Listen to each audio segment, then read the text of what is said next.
Imagina se pega no olho! Para introduzir esse assunto da semana, ele veio, na verdade, à mente por duas questões, assim. Uma, eu tenho um grupo um grupo no WhatsApp que é com a galera que joga RPG comigo há décadas, enfim. E essa semana, as últimas 2 semanas, na verdade, aliás, né, a gente trocou, sei lá, dezenas de mensagens a respeito. A gente falou muito sobre este assunto, tentando tirar dúvidas de um amigo nosso que mora na Suíça. Essa foi uma questão. E a outra questão foi que muito deste nome das pessoas que de alguma forma se identificam com esse tipo de... E aí, nosso convidado vai dizer se a gente pode chamar de regime, doutrina, enfim, crença, o que quer que seja. Mas eu quero aqui introduzir com um pedacinho de uma canção. Que é assim, a todo aquele que anda sobre a terra, a todo aquele que trava sua guerra, a quem não reconhece muros nem prisões, a quem não respeita correntes nem grilhões. Aos que não esperam que o tempo lhes dê razão, aos que ousam derrubar a moral e a tradição, a todo aquele que abraça a delinquência, a todo aquele que vive a inconsequência. Essa letra é o começo de uma música chamada A Todo Anarquista, que é de uma banda paulistana chamada Flicts, exatamente. Rafael, eu conheço o Rafael. Olha aí, tá vendo? E a gente tem aqui um convidado, que é o Acácio Augusto. Vou fazer uma introdução aqui, você me diz se está certo ou se está errada, tá? Ele é doutor em Ciências Sociais e Política pela PUC de São Paulo e professor no curso de Relações Internacionais da Universidade Federal de São Paulo, a Unifesp. É isso mesmo? É isso que eu faço da vida. Eu sei um monte de coisa, mas é isso aí que eu faço da vida. Que bom. Então, tá ótimo. Obrigada por fazer isso. Obrigado por ser professor. Você pegar uma música do Flicts, cara. Eu toquei muito com o Flicts, enfim. O Rafael fez PUC também, né? Aí. Então, é historiador, que é o baterista e o vocalista do Flicts. A gente adora Flicts, a gente é fã. A gente é fã aqui em casa. A gente é fãzaço aqui em casa. Flicts excluídos, né, mano? Porque excluídos também é muito da hora, cara. Muito. Também. A gente é fã de muito punk aqui, assim, de muitas bandas punk, movimento HC também. Pô, pois é. Vocês estão em São Paulo, é isso ou não? A gente está em São Paulo. Estamos em São Paulo. Ah, cara, bom, sei lá, a gente se cruzou em algum lugar também, porque eu também tive banda. Eu toquei, a minha primeira banda, eu chamava Ácratas. Eles ficaram tocando um tempo depois, mas eu acho que hoje eles não estão tocando mais. E eu toquei um pouco mais de um ano no Invasores de Cérebro, quando porra! Conhece, porra! O Sol saiu. O Ariel é super amigo meu até hoje e tal. Aprendi quase tudo com o Ariel. Essa coisa de pesquisar anarquismo e tal, veio depois, mas o anarquismo veio com o punk rock. Então, deixa eu começar, na verdade, com a primeira pergunta que é inevitável. O que é anarquismo? Então, eu costumo dizer que existem anarquismos, né? Porque diferente, por exemplo, vamos pegar um exemplo, do marxismo, que você tem tradições escolásticas que de alguma maneira se referenciam numa figura, num autor, num militante. Então, você tem o marxismo, mas tem marxismo-leninismo trotskismo. Os anarquistas, em geral, primeiro que, assim, não existe uma teoria geral do anarquismo, nem uma doutrina específica. E os anarquistas, em geral, eles costumam diferenciar suas práticas, ou a forma como eles atuam, por meio da especificidade dessa atuação. Então você tem anarcocomunismo, anarcossindicalismo, sei lá, hoje em dia tem anarcoqueer, anarcoveganismo e tal. Então o anarquismo é muitas coisas, mas ao mesmo tempo ele é um princípio de recusa da autoridade. Então ele tanto é um posicionamento político, como ele é também uma construção de si, ética e estética. A melhor definição que eu achei, assim, em tudo que eu li, é justamente uma definição enciclopédica, que está na Enciclopédia Anarquista Francesa, do começo do século XX, que foi organizada por um anarquista muito ligado à educação, Sebastian Faure, né, que ele diz assim, né, que não há e nem pode haver credo ou um catecismo libertário. Estou citando. O que existe e constitui o que se pode chamar de doutrina anarquista é um conjunto de princípios gerais, conceitos fundamentais e aplicações práticas, segundo os quais foi estabelecido um consenso entre indivíduos cujo pensamento é contrário à autoridade e que lutam, coletiva ou isoladamente, contra toda disciplina e repressão, sejam elas políticas, econômicas, intelectuais ou morais. Ao mesmo tempo, pode haver e realmente há muitos tipos de anarquistas, mas todos têm uma característica comum que os distingue do resto da humanidade. O ponto de união é a negação do princípio da autoridade nas organizações sociais e o ódio a tudo que origina instituições baseadas nesse princípio. Portanto, quem nega a autoridade e luta contra ela é um anarquista. Muito bom. Então, eu acho interessante porque é uma definição bem heterodoxa, o que é condizente com anarquismo. Mas, ao mesmo tempo, ela tem, digamos assim, um conjunto de princípios muito claros, que é essa negação da autoridade. Eu acho que o que o Thiago também nos deixou muito claro, assim, e para os nossos ouvintes que não estão muito afeitos, né, a discutir o anarquismo, ou não sabem exatamente o que ele significa, é que geralmente o termo anarquia tá meio que ali no meio de bagunça. Então, né? Qual é o ponto? Então, está sempre associado à bagunça, né? Porque foi uma anarquia, foi uma anarquia, fomos anarquistas. Por que eu quis entrar? Por que eu quis entrar nesse esquema? Assim? A gente começou, de fato, conversando essa história com esse grupo de RPG aí, né? Que a galera, um deles em particular, que talvez seja o nosso maior ouvinte, inclusive, curiosamente, a pessoa que mais ouve esse programa, que é o Marcelo Spock, né? Conhecido pela alcunha de Spock. Ele é um cara que, justamente, talvez seja o mais quadrado, o mais capitalista, digamos, o mais convencional de todos nós. E quando a gente começou a falar de anarquismo, que de alguma forma é uma coisa que ultrapassa os pensamentos de pelo menos 3 pessoas ali do grupo, assim, eu e mais 2, pelo menos a gente se identifica de alguma forma como anarquista. Aí ele quis saber e a gente quis tentar dar mais detalhes, assim. Eu falei, putz, acho que seria um bom assunto para o programa. E, pegando carona no que a Gabi falou, acho que um outro motivo que também levou a gente a querer fazer esse programa foi, cara, invasão do Capitólio, lá nos Estados Unidos. O que teve de gente falando foi uma turba de anarquistas. Teve, eu vi. Acho que eu falei, gente, o próprio Trump falou isso. Então vamos lá. Por isso que eu quis fazer essa associação. E aí a segunda pergunta, a gente vai alternando as perguntas aqui, mas essa segunda pergunta está ligada à primeira. O que não é anarquismo? Cara, então, pelo que você falou, eu vou retomar umas coisinhas mais históricas, né, para a gente poder se situar. Na verdade, os grandes historiadores do anarquismo, né, o principal historiador do anarquismo é um sujeito, um alemão chamado Max Nettlau, que escreveu um livro, Anarquia através dos Tempos, que mais ou menos conta a história do anarquismo até a Revolução Espanhola, até mais ou menos a Segunda Guerra Mundial.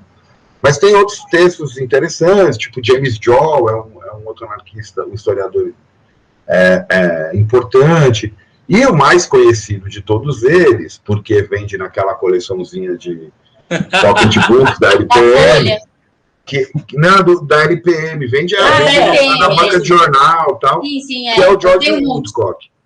Todos eles partem de uma argumentação que aparece também nos textos clássicos, como do Malatesta, que é um anarquista italiano e tal, que é em torno da palavra anarquia, né? Então, anarquia é ausência de governo, né? Antinegação, anarquia de governo.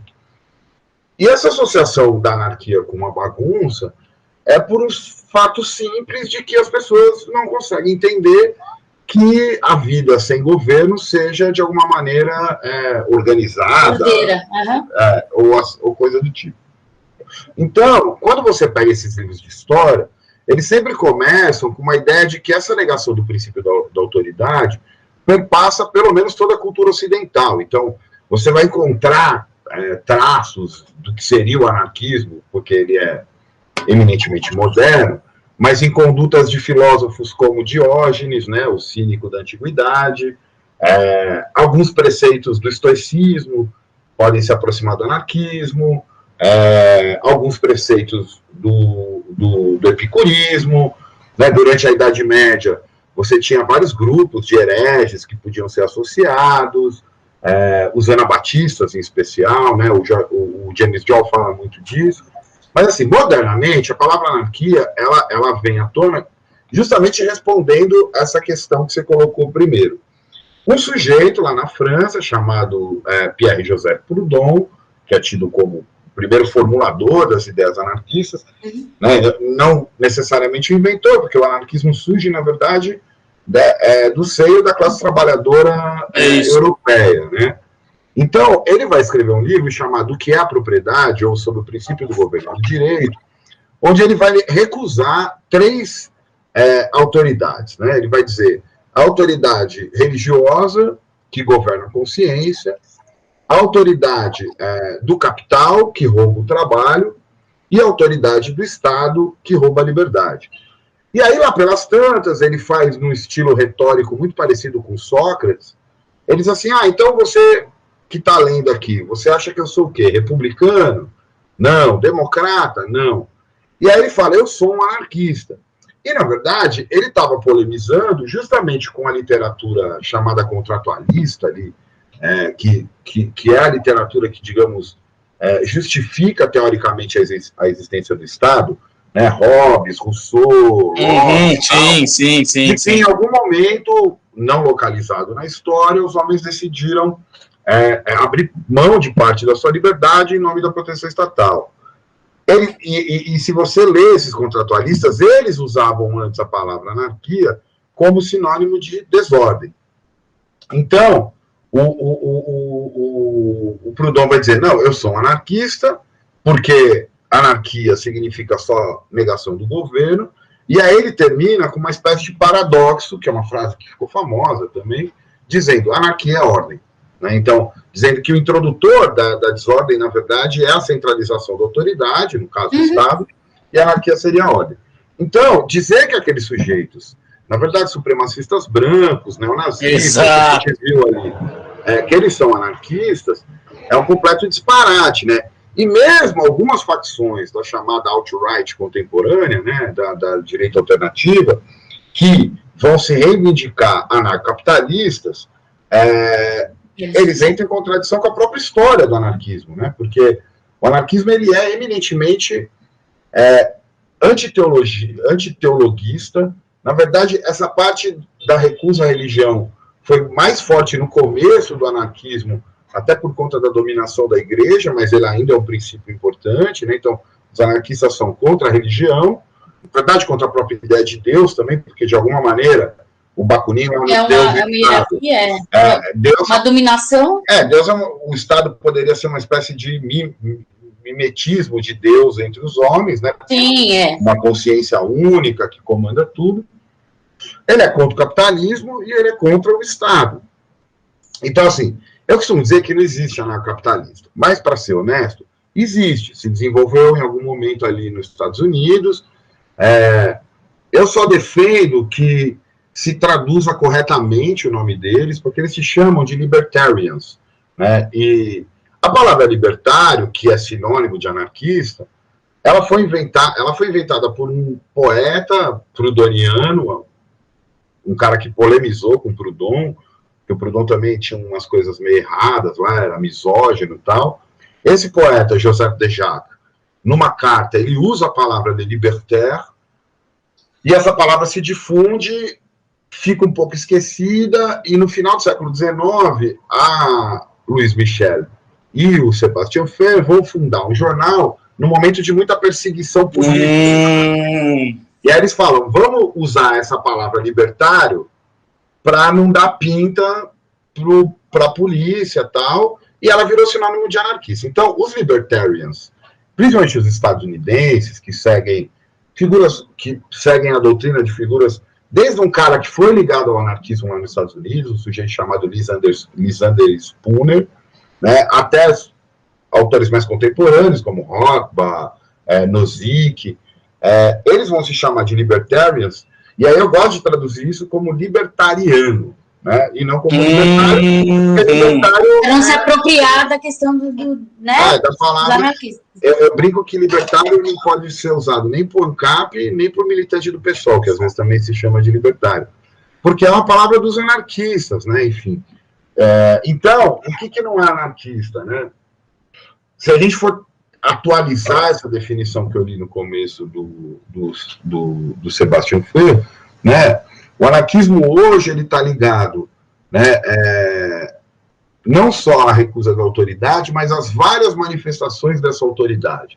Então ele é forçosamente anticapitalista, porque a autoridade hoje se organiza muito em torno do capital e da exploração do trabalho, mas da mesma maneira que ele é antissexista, anti-homofóbico, né, ele é favorável às comunidades tradicionais, aos povos tradicionais, ele está conectado a toda a discussão do que hoje se chama de decolonialismo, né? Então, essa multiplicidade, essa diversidade do anarquismo também faz com que ele, assim, ele não se afasta desse grupo que foi no Capitólio só pelo fato do anticapitalismo, mas, assim, hoje, por exemplo, quando você teve o contrário disso, que foi na posse do Trump, as manifestações de grupos antifa, né, contra essa posse do Trump, sei lá, 90% dos antifa no mundo se identificam com o anarquismo, né? Então, e eles entendem que hoje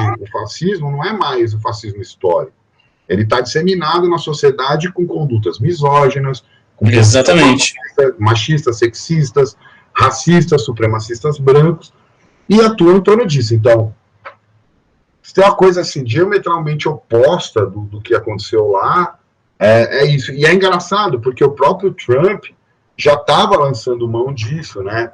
Nas manifestações do Black Lives Matter, depois da morte do George Floyd, da execução do George Floyd por um policial nos Estados Unidos, ele falou que ia perseguir os antifas, porque eles eram anarquistas da esquerda radical e tal. O que também cria mais confusão, assim, porque o anarquismo também não é muito conivente com grande parte do que se entende por esquerda, que é autoritária, que é militarista, que entende que, por exemplo, um sujeito como Stalin é um cara ok, entendeu? Obrigado! Entendeu? Obrigado! Então eu acho que tudo isso não é anarquismo, entendeu? Mas eu acho que anarquismo é muita coisa, né? Antes de não ser. E eu insisto nisso, assim. Eu acho que o anarquismo contemporâneo, sobretudo, que se renovou para mim a partir das manifestações anti-globalização no final dos anos 90, ele também se descolou um pouco da herança iluminista que o anarquismo clássico tem, do humanismo, ou seja, do antropocentrismo. Uhum. Então você tem, por exemplo, muitos grupos anarquistas veganos, antiespecificistas. Então, o anarquismo contemporâneo em especial, ele também tem uma diferença com as doutrinas, chamemos assim, revolucionárias, clássicas, porque ele, digamos assim, professa uma ética em que você luta contra o capitalismo e contra o Estado, mas você precisa dar prova com a sua vida disso, entendeu? Então, quer dizer, o anarquismo ele não está no futuro, depois da Revolução, ele precisa estar agora, ele precisa ser feito, claro, com todos os constrangimentos e dificuldades que você vai ter, mas você precisa ser anarquista onde você trabalha, onde você mora, com a sua companheira, com seus amigos, entendeu? Ele é uma prática ampla que precisa ser colocada agora. O Malatesta, por exemplo, escrevia muito isso, né? Ele chamava isso de propaganda pela ação, né? Que as ações... vive, né? Tipo, walk the talk, né? Tipo, vive o que você Isso, tem que viver o que você prega, porque... Não, e mais do que isso, né? Uma coisa que também, por exemplo, os anarquistas mais ligados ao sindicalismo, eles usavam muito isso, né? Você também precisa mostrar que uma organização sem autoridade, ela funciona melhor. Funciona, na prática. Não só funciona, como ela funciona melhor, né?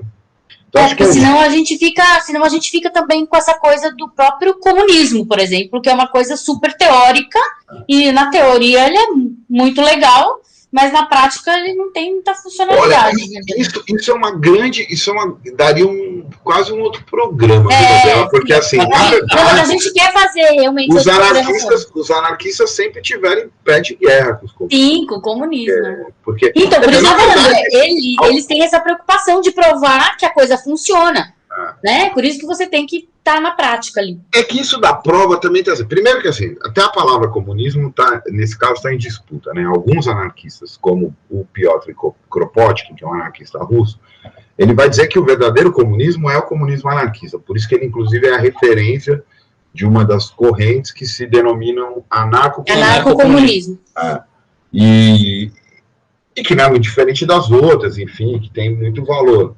Mas, sobretudo, a questão do que você falou agora, Gabriela, tem a ver com o que foi colocado pelo Marx e pelo Engels já no Manifesto Comunista de 1848. Porque o que o Marx e o Engels fizeram?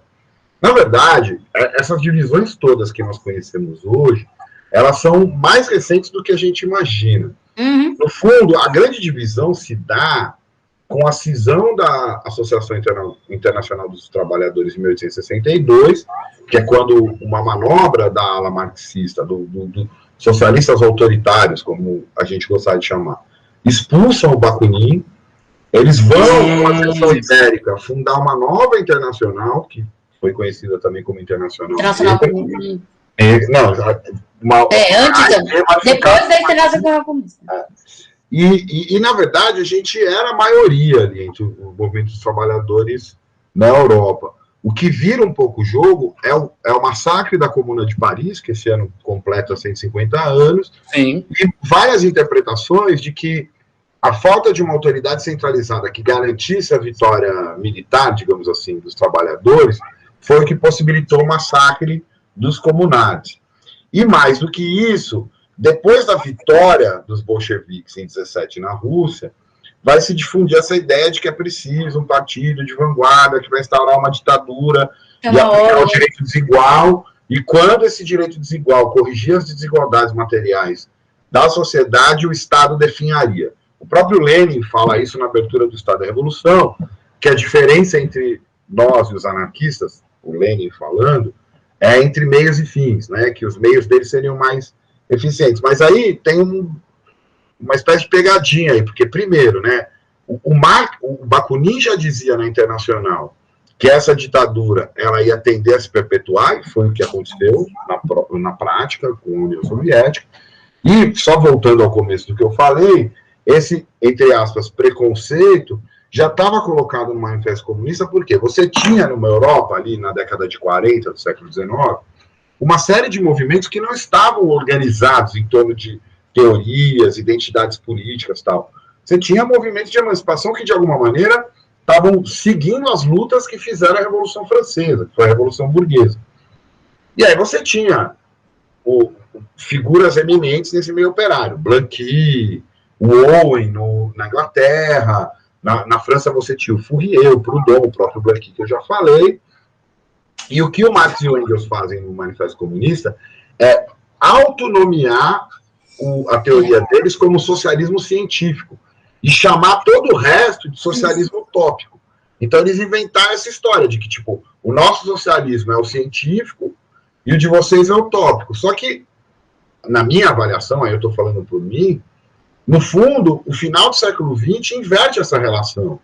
Porque me parece que o marxismo se tornou obsoleto para explicar a sociedade, enquanto o anarquismo, por conta justamente da sua plasticidade, do seu gosto pelas lutas imediatas, pelas lutas específicas, ele é hoje muito mais pertinente diante da situação política que o mundo vive do que o marxismo. Obviamente que o marxista vai discordar de mim, mas é a leitura que eu faço. Não faz mais sentido você, por exemplo, defender uma ditadura ou coisa do tipo essa altura do campeonato. Tem uma... Não, me interrompe porque eu falo demais. Não, tá tudo bem, tá tudo bem. A gente, no nosso podcast, a gente fala pra cacete. Quando a gente traz um convidado, a gente quer que ele fale, né? Tem uma coisa, pegando até esse gancho, assim, ou seja, você falou no nome que talvez seja um dos nomes que as pessoas levantam com certa frequência relacionados ao anarquismo, que é o Bakunin, né? Uhum. eu te pergunto o seguinte, tem uma relação que as pessoas, um imaginário, digamos, o imaginário popular conecta uma questão com o anarquismo, que é a violência. Ou seja, que é o uso do vamos para ação, que era um pouco do que permeava o pensamento do próprio Bakunin e tal, enfim, claro. Tem toda uma série de questões aí, enfim, mas estamos falando, óbvio, de novo, desse pensamento, talvez o pensamento geral, assim, que se tem a respeito do anarquismo e tal. O quanto esse pensamento faz sentido ou não, né? Ou seja, considerando, óbvio, que a gente está falando de uma filosofia que tem uma série de vertentes diferentes, como você mesmo estava falando, sim, né? Sim. Não, inclusive de anarquistas que se reivindicam radicalmente pacifistas. Mas, ao invés de discutir a violência no anarquismo, eu vou tentar ser o mais sintético possível em torno dessa palavra, violência. Primeiro que, assim, tem um texto de um filósofo francês chamado David Lapujade, que chama Fundar a Violência uma Mitologia. E ele mobiliza um argumento que eu acho muito interessante. Ele fala assim, olha, o que aconteceu foi o seguinte, antes da modernidade, você reconhecia uma série de atos que poderiam ser considerados, ou que nós consideraríamos hoje, violência. Né? A pilhagem, né? O estupro, vários tipos de agressão física, né? Que, de repente, modernamente, a palavra violência condensa um conjunto muito heterogêneo de práticas. E por que isso acontece? Isso acontece porque a formação do Estado moderno, que se deu por várias lutas de conquistas para formular o que hoje a gente entende por Europa, e os vários povos bárbaros que viviam, né, nas bordas do Império Romano e foram constituindo o que hoje a gente entende como Estado-nação europeu, né? Então, né, os gauleses e a França, os germanos e a Alemanha, os anglo-saxões e a Inglaterra, enfim, que no fundo eram todos bárbaros em torno desse Império Romano, o Império Romano já cristão. Ele precisou, em algum momento, quando uma determinada força conquistou aquele espaço, né, sequestrar das pessoas essa capacidade de ação e principalmente de autodefesa. E aí isso é traduzido, né, por uma definição clássica da sociologia política moderna, de um sociólogo alemão chamado Max Weber. Isso é traduzido com a definição mais conhecida de Estado, que é: o Estado é o monopólio legítimo do uso da força. Só que esse monopólio legítimo do uso da força, né, primeiro, ele implica esse reconhecimento do Estado como o único autorizado a usar a violência, seja ele qual for, né? E segundo, pela própria característica assimétrica desse Estado, implica que nas nossas sociedades governadas por Estados, tal qual a gente conhece modernamente, há a possibilidade de legítima defesa por uma parte de cidadãos, e para outra essa defesa não é possível. Então, o Bakunin oferecido. Ele nunca foi exatamente um apologista da violência. Ele tinha, pela própria formação dele, muito ligado ao hegelianismo de esquerda, uma ideia de que era impossível fazer uma revolução sem ter violência envolvida, porque os detentores dos antigos privilégios não entregariam esses privilégios de bom grado, e ele era, enfim, talvez até por personalidade, por aposta política, um sujeito que participou de quase todas as revoltas de uma Europa que estava convulsionada. E é muito interessante pensar isso, porque, por exemplo, eu sou do campo das relações internacionais e costuma-se dizer que de 1815 a 1914, quando explode a Primeira Guerra, a Europa viveu o que a literatura clássica de Henry chama de 100 anos de paz. Só que o que foi esses 100 anos de paz para quem vivia na Europa? Foram 100 anos de uma guerra intensa contra a parcela da população, né? Contra a Primavera dos Povos em 48, contra a Comuna de Paris em 71. Então, a questão da violência ela acaba virando um falso problema, um problema moral, na medida em que grande parte dos que reivindicam uma atuação que poderia ser entendida como violência, eles só estão rompendo com a autodefesa que é negada a eles. Então você vai encontrar isso, por exemplo, as sufragistas inglesas no final do século XIX. Elas só foram ouvidas quando elas quebraram as janelas do parlamento inglês, né? Sei lá, os negros dos Estados Unidos em torno do Black Panthers Party for Self-Defense, eles, na verdade, respondiam a uma violência que eles sofriam historicamente, de espancamento. Caso de minoria. A minoria sofre violência simbólica e física, né? Então tem todos os tipos de violência. Exatamente. Como mulheres e negros que estão há séculos aí sofrendo violência. Exato. Só devolveram a violência. Não, mas não é nenhuma questão de devolver, porque assim, a questão é que, de fato, o só Estado seria ouvido se fizesse sequestra a sua possibilidade de ação. Né? Por exemplo, se você pensar, vamos pegar o que se chama de, que já é um problema só pelo nome, né? Se chama de violência doméstica, né? Que no fundo é violência contra a mulher. Todas as campanhas oficiais que tentam combater isso, né? Elas sempre representam as mulheres num lugar de fragilidade, né? Sim. E, no fundo, é esse lugar que uma sociedade heteronormativa, machista, misógina quer. Eles não vão representar uma mulher reagindo a uma agressão. Sim. E quando a mulher reage a uma agressão, a resposta social é completamente diferente.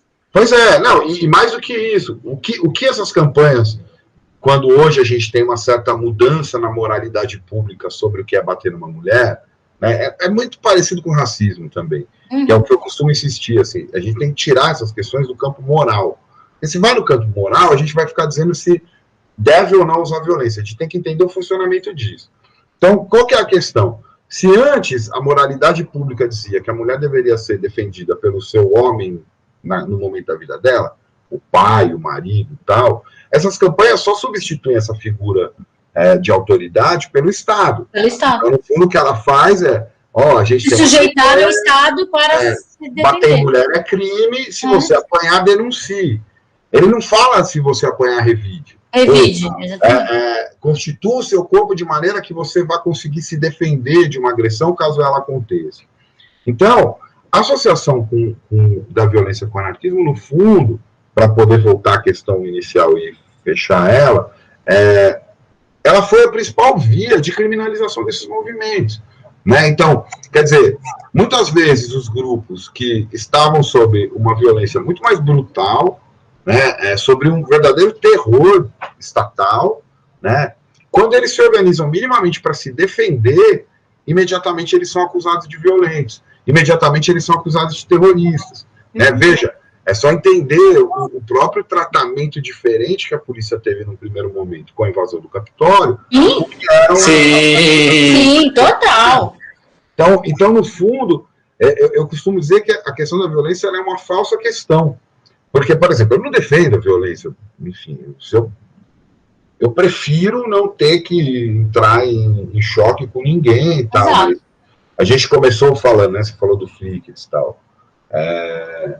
Cara, eu fui punk em São Paulo nos anos 90, entendeu? Tipo, era treta na rua, e era treta com um grupo neonazista, enfim. Eles chegaram no auge dessa disputa, eles chegaram a assassinar um homem gay na República, o protetador de cães, o Edson Neres, e, enfim, e tudo isso ficou meio por aí, e os punks eram os únicos que diziam, os anarcopunks, assim, nós temos que nos unir e nos defender, e não esperar uma lei e tal, coisa do tipo. Então, no fundo, a questão da violência, ela sempre foi usada. Vou dar um exemplo do Brasil, né? Nos anos 30, os anarquistas brasileiros foram os principais agentes alfabetizadores da classe trabalhadora. Então, eles tinham muitos centros culturais, ateneus, as chamadas escolas modernas, que eram inspiradas no método Francisco Ferrer e Guardia, que era um sujeito lá da Espanha que foi executado por isso, que defendia o que ele chamava de escola racionalista, que era laica, tal, parará, salas mistas, tudo mais. Quando eles não conseguiram mais, quando o governo Vargas entendeu que essas escolas eram um perigo para para a ordem deles, eles plantaram uma bomba dentro de uma escola para dizer que era uma escola de terrorismo.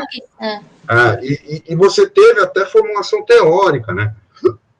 Um dos fundadores da criminologia moderna e da antropologia forense, né, um italiano chamado Cesare Lombroso, ele escreveu um livro chamado Os Anarquistas, para dizer que os anarquistas tinham uma espécie de defeito biológico, medindo o crânio dos caras e tal, e de que existiam criminosos que deveriam ser combatidos e loucos. Mas que entre criminosos e loucos, os anarquistas eram as duas coisas. Não, eles eram as duas coisas. Eles eram as duas coisas. Loucos e criminosos. Loucos e criminosos. Então, eu acho que tem, por exemplo, o próprio Bakunin, para além da questão da violência, uma das muitas polêmicas que ele sustentou com Marx, né, estava de que, diferente do Marx, que enxergava hegelianamente, né, na tradução da dialética hegeliana para o materialismo histórico dialético, ele achava que o sujeito da história, né, que faria a revolução, era apenas um, que era o proletariado. Né? O Bakunin, na época, já defendia que existia um potencial revolucionário no que, na época, se chamava de lumpenproletariado, né, que eram os delinquentes, as prostitutas, os proxenetas, os batedores de carteira, né, toda essa leva de excluídos. Os marginais, que eles diziam que eram... Marginais em geral. Tanto é que é curioso, assim, né, para puxar de novo para essa coisa em comum do punk, claro que você teve grupos punks iniciais, isso 74, 75, quando surge o Crass na Inglaterra, né, que na verdade é a primeira grande, entendida como a banda que inventou o punk, eles já tinham proximidades com as ideias anarquistas. Mas mesmo a aparição espetacular do punk, que foi o Sex Pistols, né, e que por mais que o Johnny Rotten tenha virado o que virou, eu adoro, enfim, gosto pra caramba, mas a questão não é nem isso. Independente deles terem uma, digamos assim, uma consciência política, ou serem anarquistas organizadamente, a gente sabe muito bem que, né, o Anarchy UK, ele foi usado muito mais para chocar do que qualquer coisa. Mas não é à toa, mas olha que engraçado, não é à toa que nessa Inglaterra o punk depois vai se identificar com o anarquismo, até surgiu o anarcopunk, porque o punk era um lumpen. O punk eram os caras que estavam fora do sistema. E que tanto a extrema-direita quanto o comunismo autoritário vai ter mais ressonância não entre os punks, entre os skinheads. Né? E aqui entendendo skinhead não só restrito à extrema-direita, né? A gente sabe que existem skinheads de esquerda, né? O Haskell, Head and Anarch Skinheads, Skinheads Against Racismo e Prejudice. Então, você tinha...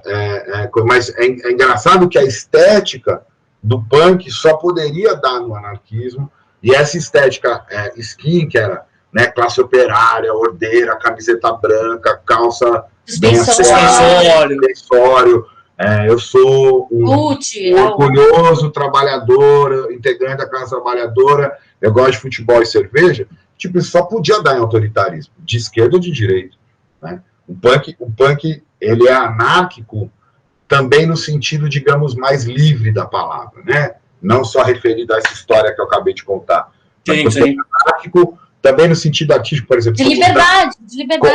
Como a arte dadaísta era anárquica. De não ter uma linha.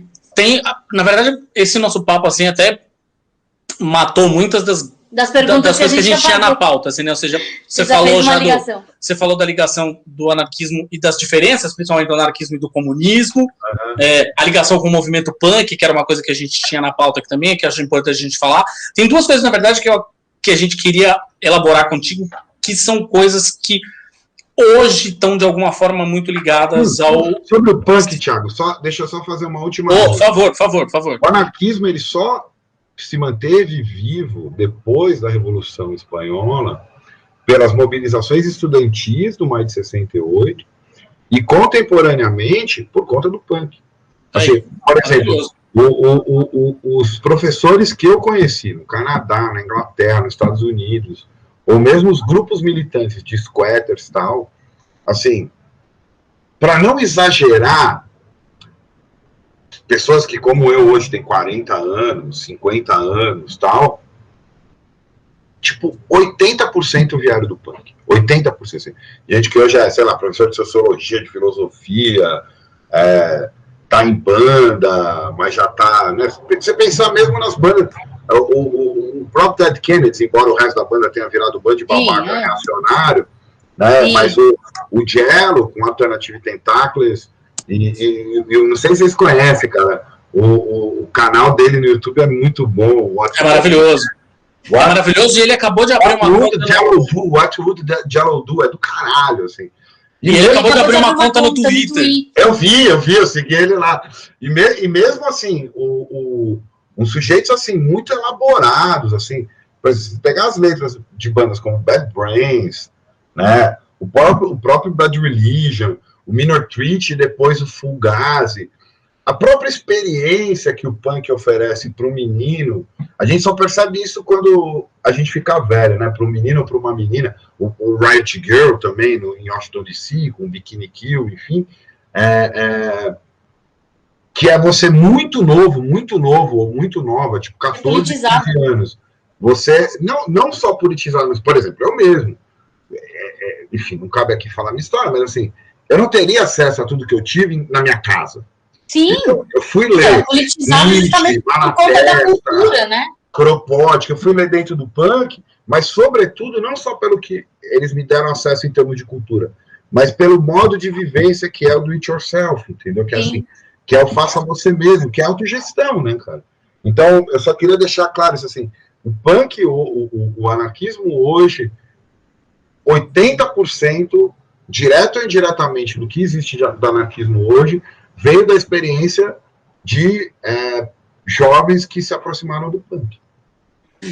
Uma das coisas que a gente queria pedir para você é talvez elaborar um pouquinho mais, que esse assunto não dá para a gente fugir. Que é uma coisa que vem muito à tona, que todo mundo questiona sobre, e que você até falou que existe esse movimento, mas que parece ser meio antagônico, vista do que você também explicou sobre o anarquismo, que é o ANCAP, né? Que todo mundo... Então, assim, o que é o ANCAP? O que ele defende? Por que ele é polêmico? Olha, eu não acho... Assim, o que eu disse que existe é o seguinte, eu preciso ser honesto do ponto de vista... Democrático? Não, nem democrático, assim. Eu sou um pesquisador, entendeu? Então, simplesmente eu dizer que algo que existe não existe... Sim, tá mentindo, né? Existe uma literatura... Eu uma vez, há muito tempo, para um amigo lá do Rio, eu fiz um vídeo, eu vou mandar o link aqui para vocês, que era justamente respondendo isso. Ah, legal. Mas a questão existe uma experiência do liberalismo estadunidense que é muito diferente da experiência europeia. Por quê? O liberalismo nos Estados Unidos, o liberalismo na Europa, ele surge em oposição a um Estado absolutista, né?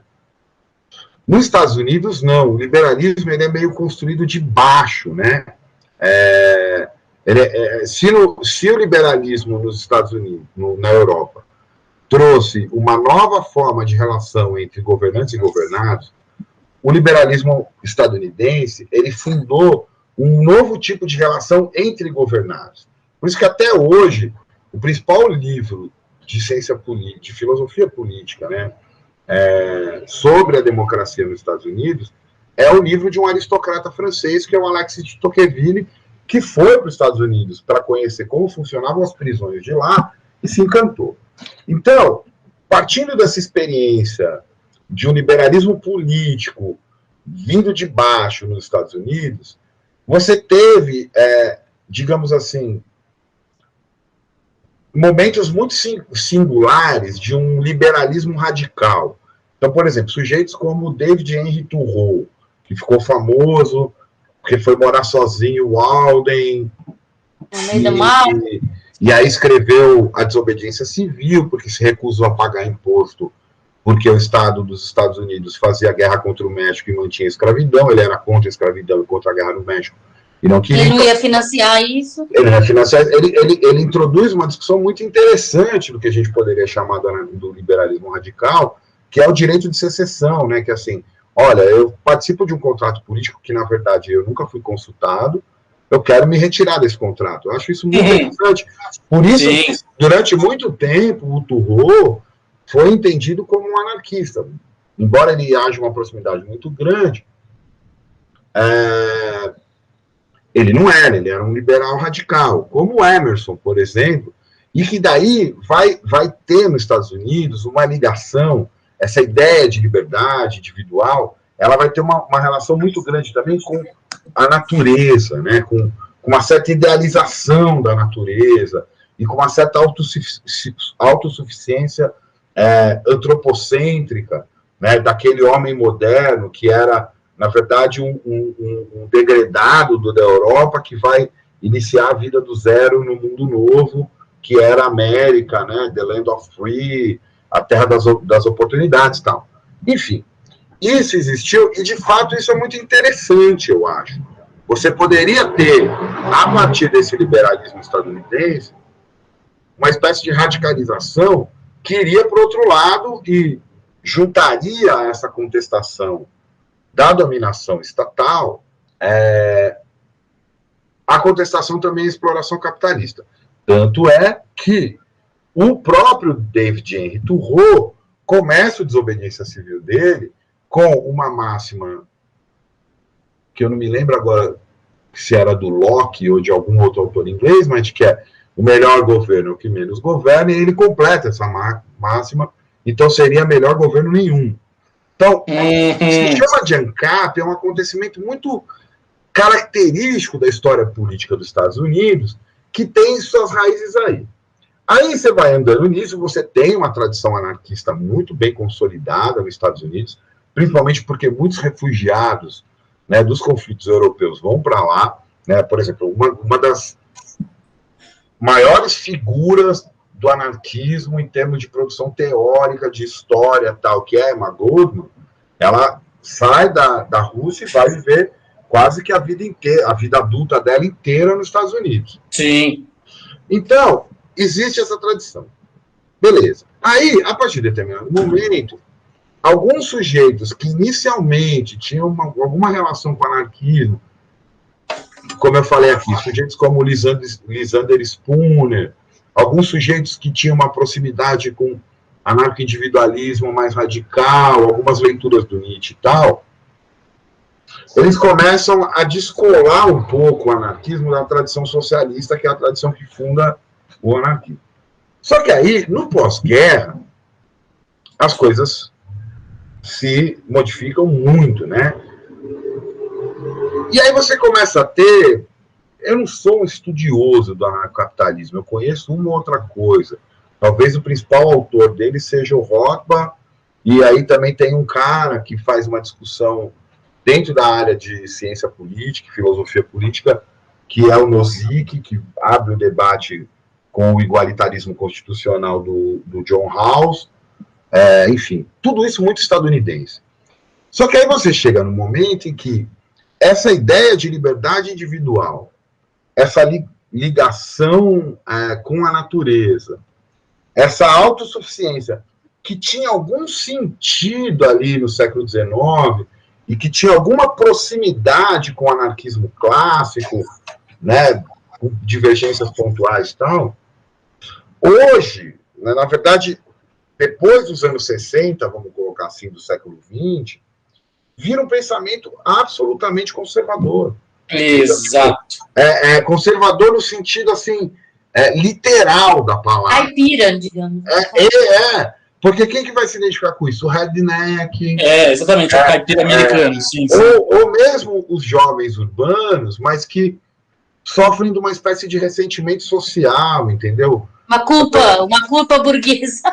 Não é culpa burguesa, eu acho que é alguma coisa assim ligada a uma espécie de inadequação com o mundo. Entendi. Que ele interioriza, e aí ele... Bom, para voltar no episódio que mobilizou a pergunta de vocês, né? Aquele cara no Capitólio, entendeu? O cara era viking, mais vegano, mais...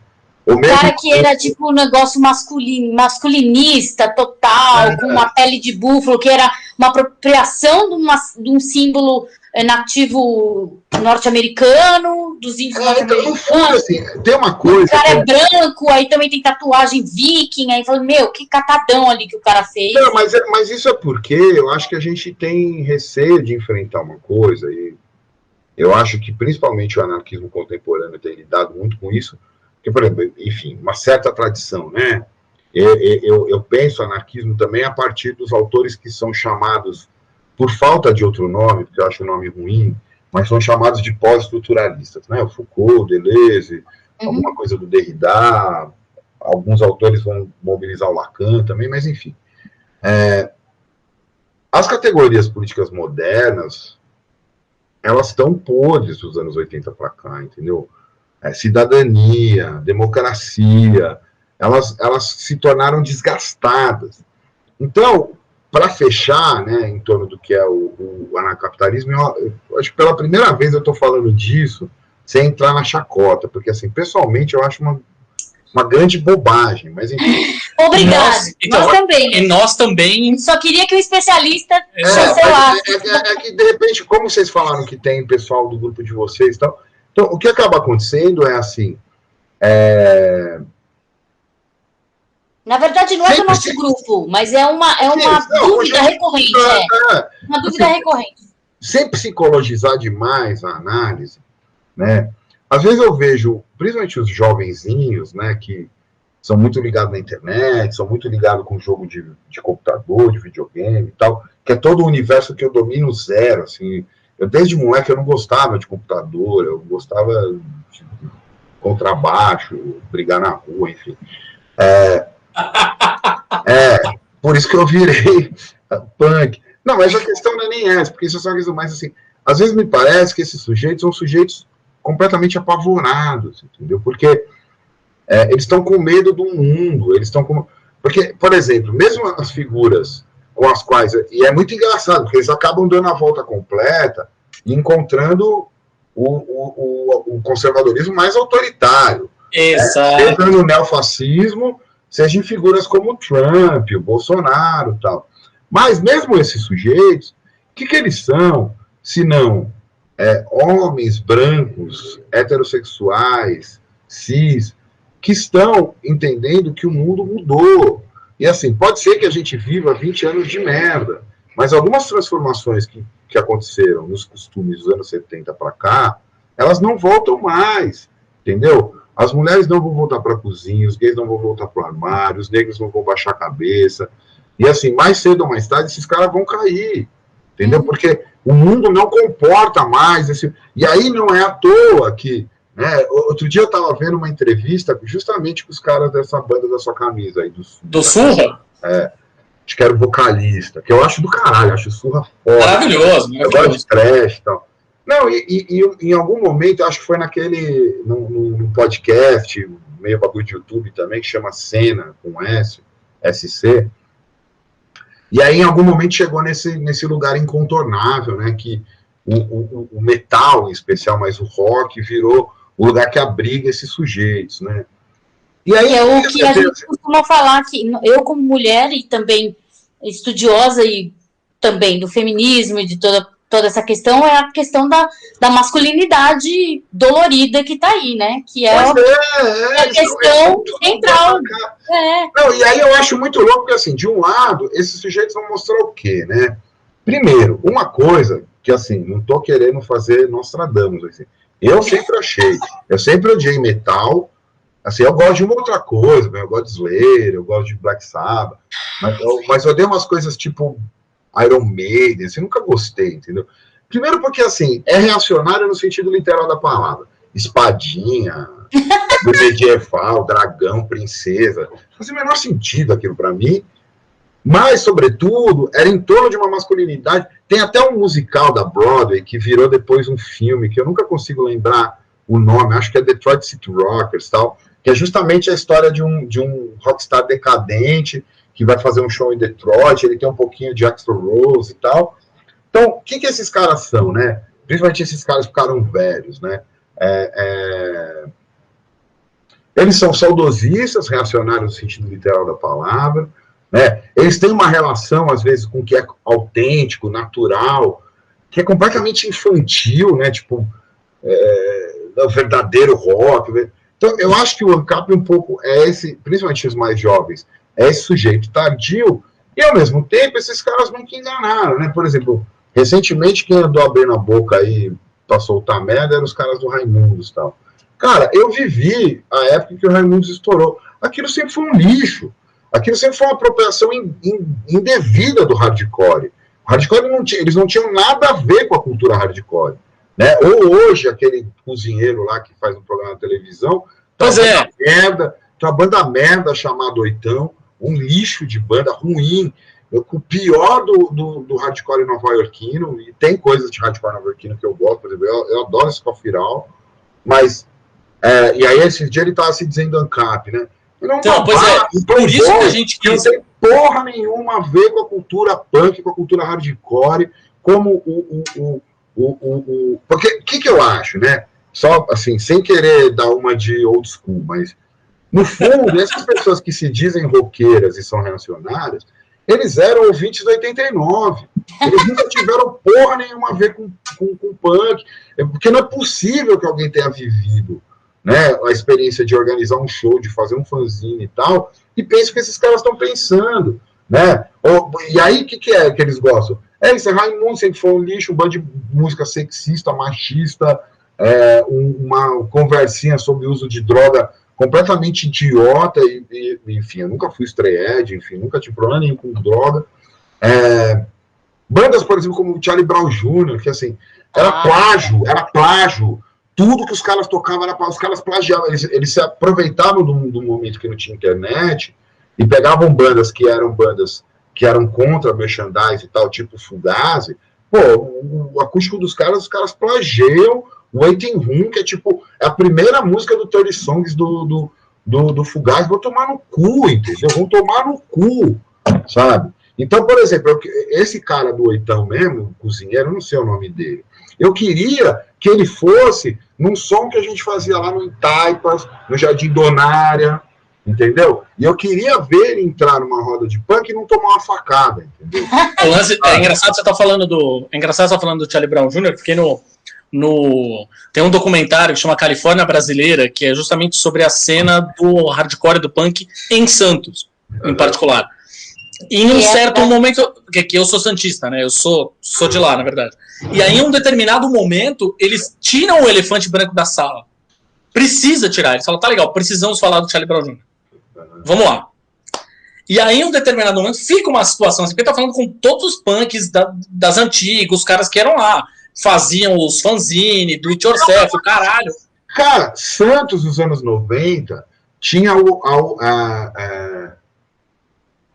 LBS, a União Libertária da Baixada Santista. Sim. Tinha bandas como Dead Democracy, o próprio Abuso Sonoro da Elaine veio de Santos, depois eles tinham uma cena, entendeu? Por isso que eu falo, essa gente que fala que é roqueiro, cara, que tá votando em Bolsonaro, cara de Santos, 79, entendeu? Vai ouvir bosta que vocês sempre ouviram lixo. Vocês sempre ouviram lixo. É gente que, assim, descobriu com internet, Bad Brains, Def. É igual, uma outra coisa que me irrita, se você ainda tem contato com a galera lá do Flix, pergunta pra eles fizeram muito show com a gente. É nego falar que o punk em São Paulo era uma cena branca, só na casa deles. O principal compositor do punk rock brasileiro é um homem negro, que é o Clemente do Inocentes. Tá falando de bosta hoje? Tá, o Clemente é burro. Não, mas assim, mas tem que reconhecer que Inocentes, Resto de Nada, eram as bandas principais, assim, da cena. Sabe o que é, assim, mal comparado? É como hoje alguém pensar que o punk hardcore em São Paulo nos anos 80 era o Titãs e o Ira. Não era! O que a gente fala nos anos 80 era Resto de Nada, era Armagedon, era o imbecil do Fabião. Esse virou Bolsonaro também, Olho Seco. Nossa. Era Cólera, mano. Cólera. Conheci, convivi com o Redson, como convivo até hoje com o Ariel, como convivi um pequeno com o Clemente. Mano, os caras estavam ligados no que tinha de melhor, entendeu? Se você pegar o Cabeça de Dinossauro é um disco legal, mas se você ouve o Resto de Nada, que eles gravaram depois, né, em 82, mas o Resto de Nada é de 76, né? Os caras, eu costumo brincar, eu tenho uma tese que se o punk não fosse inventado na Inglaterra, aí é um pouco bairrismo meu, porque eu cresci na Zona Norte. Ele seria inventado na Zona Norte de São Paulo por esses caras, por Genaro, por Zorro, por Ariel e tal. Então, assim, esses caras, tipo esse cozinheiro que tem essa banda, ele devia ser constrangido. Esse sujeito tem nada a ver com a cultura hardcore, nada a ver com a cultura punk, entendeu? Não pisaria ileso em nenhum som. Só aquela bosta daquele hangar, que foi uma das coisas que fudeu com a cena aqui, né? Ou que nem hoje as pessoas ficam fazendo memezinho com aquele babaca daquele Supla. Também é outro, playboy, entendeu? Que pegou a moda lá porque ele morou nos Estados Unidos. Ele teve, no Passo do Fim do Mundo, em 2001, o Flickr estava também, ele sabe dessa história. Ele não apanhou porque o Ariel não deixou. E que estava certo. Na época eu estava tocando com Invasores e a gente falou, mano, não tem nada a ver. O show é aberto, qualquer pessoa pode vir, ninguém precisa apanhar. Né? Mas a molecadinha viu ele lá de visu punk, foi cobrar, entendeu?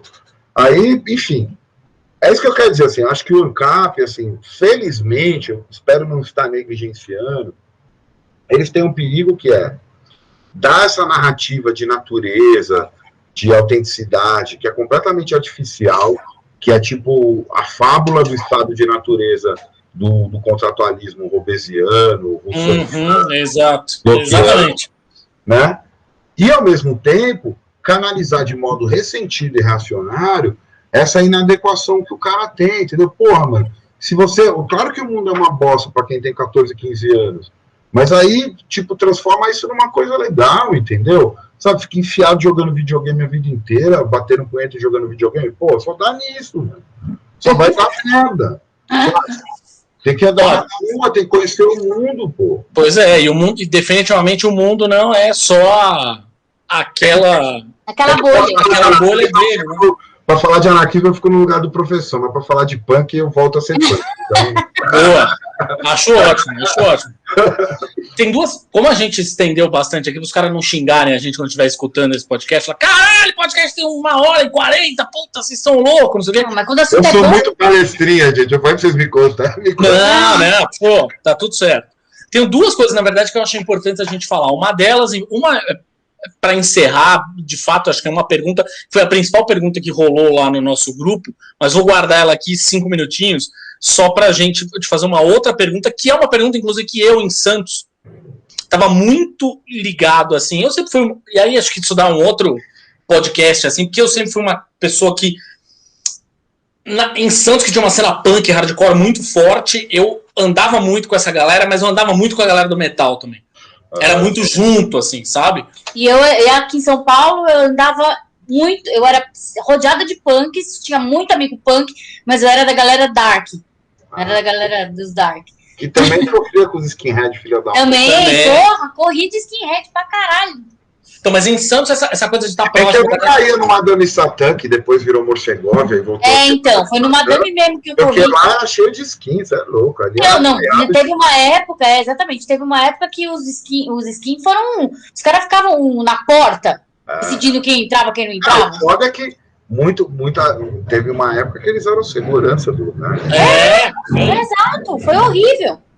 Então, mas eu tô falando essa coisa de estar próximo dessa galera punk em Santos, é porque que teve uma época que eu participei ativamente, inclusive, de uma série de campanhas que eles faziam pelo, e eu sei que o assunto é cabeludo, eles faziam pelo voto nulo. Mas é isso mesmo, pô. Então, votar pra quê? Era essa a pergunta que eu ia te fazer, a relação do punk também, na verdade, né? Mas enfim, do anarquista com a história do voto nulo. Cara, ó, antes eu vou fazer eu preciso não cometer uma injustiça aqui. A maior figura do anarquismo dos anos 90 para cá, e que ainda está lá, e que toca o espaço cultural lá, e que é um pesquisador autodidata da história do anarquismo no Brasil, é um sujeito chamado Marculino Jeremias, que tocou no Democracy. É um puta cara, ele é bem recluso, assim, tal, mas é um cara que conhece muito, e ele ainda toca um centro cultural lá em Santos, até hoje. Cara, o voto nulo, assim, na verdade, o grande problema para os anarquistas no voto é a capacidade que a disputa eleitoral tem de capturar as forças sociais, entendeu? Por exemplo, eu nunca votei na vida. A única vez que eu votei na minha vida foi na eleição de 2018. Eu imaginei exatamente isso que você ia responder. Mas eu posso te falar, cara, eu me arrependi, entendeu? Porque, nem que eu me arrependi, mas assim, não adiantou porra nenhuma. E a grande questão é o seguinte, se você pegar de lá para cá, o que acontece? A gente começa a ter um momento na democracia brasileira onde você tem um movimento social pujante, uma inflação de um certo ativismo cidadão, né, que vai girar em torno de pautas muito específicas, né? Na experiência de São Paulo, acho que quem melhor encarnou isso foi o MPL, né, que, ao lutar pelo passe livre, mobilizava uma certa juventude que estava se descolando do controle partidário, sindical, e por isso girava ali em torno de um certo autonomismo, algum flerte com anarquismo e tal. Cara, houve uma grande reação conservadora à direita e à esquerda, esses movimentos, que acabou abrindo caminho para a emergência desses verde e amarelo aí, e pra cá, eles pautam o que a gente fala, entendeu? Então, até o ano passado, tinha que deixar as questões de lado porque tinha que eleger o Boulos. Aí esse ano está tudo paralisado porque é importante contra o Bolsonaro eleger o Baleia Rossi na Câmara dos Deputados, que ele vai conter, pode colocar o impeachment. Aí o ano que vem a gente já vai estar todo capturado na discussão para as eleições majoritárias. Então, o que os anarquistas colocam hoje, sobretudo, é o seguinte: vote ou não vote, o importante é a construção cotidiana, a construção de uma vida que se aparte da representação. E eu acho que os anarquistas têm ao seu favor hoje que a representação política está ruindo. Nenhum presidente de direita ou de esquerda se sustenta. A crise não é um episódio. A crise virou a própria maneira do Estado governar desde 2008, pelo menos. Então, eu acho que as campanhas do voto nulo são super válidas na medida em que elas colocam assim, olha, não vá votar. Qual que é o tipo de organização que você tem dentro do seu bairro, dentro do seu trabalho, com seus amigos, em torno de novas práticas, né? É um pouco como tenta se capturar a questão do racismo e a questão do machismo e da misoginia em torno de uma relação espetacular e moralista com isso. Mais importante do que você ficar apontando o dedo para lá e para cá, para fulano se é machista, se é racista e tal, é como que você constrói no seu entorno, né? Eu lembrei recentemente de uma das confusões desse tipo, que foi a exposição que uma namorada de um rapper de Minas, o Rod Oreia, fez de um deles. Não lembro qual dos dois, porque eu não acompanho muito isso, foi de jovem. Eu já tô velho. Mas aí um outro rapper de BH, que é um cara que eu gosto muito, cara, chama FBC, Fabrício FBC, ele estava sendo cobrado nas redes sociais dele, seria se posicionar ou não em relação a isso. E aí, de repente, ele soltou um áudio lá no Twitter, falando o seguinte, falou, cara, é o seguinte, mano, e aí, você tá preocupado com o que aconteceu com a namorada lá do Hot, mas e aí, e a sua namorada, a sua mãe, a sua amiga? Então, o anarquismo, no fundo, ele aposta muito, e hoje mais do que nunca, né, nessa atuação, isso que é ação direta. Né? Acho que uma coisa que eu esqueci de falar na questão da violência é ação direta não é só quebrar vidraça, ação direta não é só confrontar a polícia, ação direta é excluir a mediação de todas as relações que você participa. Né? Tudo, como a maior definição de ação direta até hoje foi dada por uma anarquista estadunidense, lá no começo do século XX, chamada Voltaire and de Cleyre, que tem um texto que chama Direct Action, encontra traduzido aí na internet como ação direta, e ela dizia assim, toda pessoa ou grupo que quis fazer alguma coisa, foi lá e fez ação direta. Botou mediação, dá merda. Botou mediação do capital, dá merda. Botou mediação política, dá merda. Então, o voto nulo, no fundo, o importante não é o voto ou não voto. O importante é por que você vai abrir mão da sua ação em nome de alguém que te representa. E aí eu ia te fazer, essa última pergunta que eu ia te fazer é justamente na pegada, foi a conversa, o final da conversa que a gente teve com esse nosso amigo no grupo de RPG, que era assim, ele falou, bicho, gosto muito dessa ideia toda aí, autogestão e tal, e não sei o quê, mas vocês não acham que isso é utopia demais? E isso é uma coisa que eu escuto pra caralho quando a gente tá falando de anarquismo. O quanto a gente pode considerar isso como um pensamento utópico, que tá muito lá na frente, o ser humano não tá preparado para isso. Eu escutei muito assim, puta cara, o ser humano não tá preparado para isso, não é assim que funciona e tal. O que você acha disso? Cara, sabe o que eu acho? Eu acho que assim, utopia é achar que o mundo vai continuar do jeito que ele tá aí, cara. Sabe? Utopia é você achar que vai acabar com o crime e com a polícia. Utopia é você achar que as cidades se sustentam da maneira que elas estão aí. Eu acho que o anarquismo, cada vez mais, ele é anti-utópico. Tem um termo do Foucault que eu gosto muito, que é heterotopia. O anarquismo é heterotópico. O que é heterotopia? É a utopia efetivamente realizada não no tempo. Porque a utopia é uma noção de tempo futuro, né? É a utopia realizada no espaço.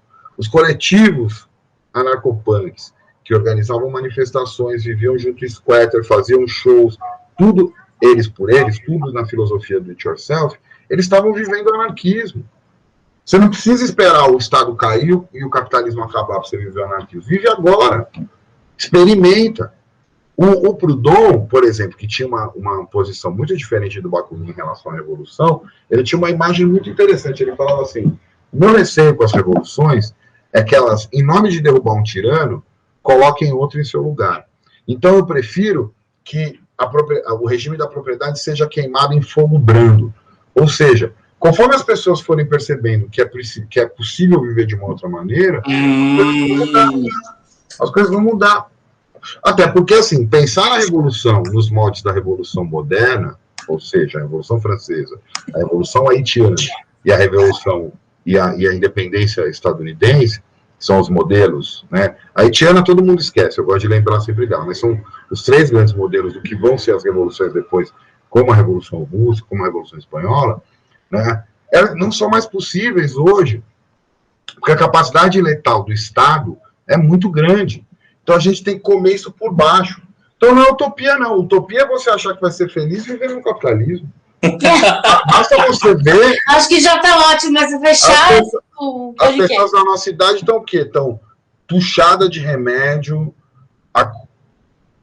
na mão de psicanalista, psicólogo, coach, psiquiatra, a porra toda. Quer dizer, você não é capaz de governar nem sua própria vida. Você vai falar que anarquismo é utopia? Entendeu? Você que está errado. Né? Repito, utopia é achar que é possível viver no capitalismo. Bicho, muitíssimo obrigado por esse papo, um papo fantástico. Valeu. Depois a gente vai fazer um outro podcast sobre punk, porque aí a gente fica falando um monte. Mas aí você tem que chamar a Elane, mano, que é Elane, vocalista da principal banda de hardcore e crust brasileiro, que é o Abuso Sonoro, que não existe mais. Sim. E hoje ela ainda é de banda, que é o Rastilho. Se você não conhece, procura no Spotify, Rastilho. Porrada. Queria te pedir, na verdade, se alguém quiser te encontrar, te seguir, enfim, você tá falando aí, você tá falando que você tá falando que é velho e tal, não sei o quê, mas eu te encontrei no Twitter, na verdade, né? É a única rede social que eu tenho. É a única rede social que eu tenho é Twitter. Se as pessoas querem te encontrar no Twitter, então, te encontram com que arroba? Arroba Acácio1871, né? ACACIO 1871, Acácio 1871, que é o ano da Comuna de Paris. Boa. Bicho, mais uma vez, muitíssimo obrigado. Obrigada, Cássio. Valeu. Os próximos papos que a gente for ter aí a respeito de movimentos e filosofias e tal, a gente te chama aí para conversa. Só chamar, tamo aí. Valeu. Obrigadão.